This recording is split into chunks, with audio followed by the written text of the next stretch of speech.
23-24 आणखीन 2 दिवस विखुरलेल्या स्वरूपाचा एक अवकाळीचं सावट आहे. म्हणजे 25-26 तारखेपर्यंत राज्यात अवकाळीचं सावट आहे, म्हणून हा अंदाज राज्यातल्या सर्व शेतकऱ्यांनी लक्षात घ्यायचा.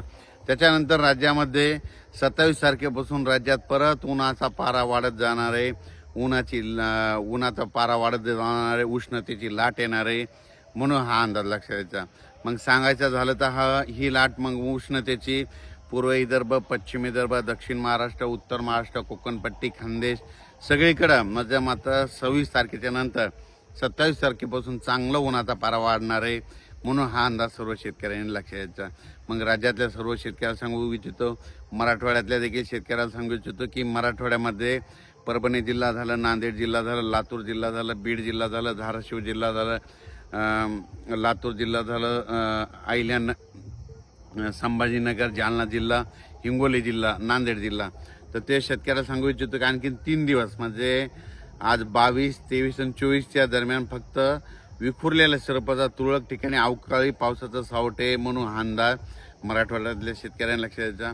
विदर्भात देखील आणखीन 2-3 दिवस सगळीकडे नाही, पण अवकाळीचा वेग दररोज 1 दिवस आड भाग बदलत अवकाळी मध्यरात्रीच्या येणार आहे, म्हणून हे देखील विदर्भातल्या सर्व शेतकऱ्यांनी अंदाज लक्षात घ्यायचा.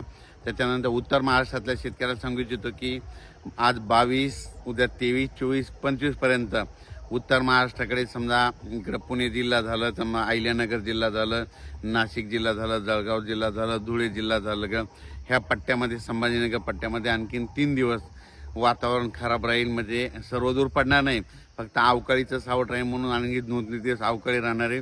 पण 27 तारखेपासून पुन्हा परत तीव्र उष्णतेची लाट येणार आहे.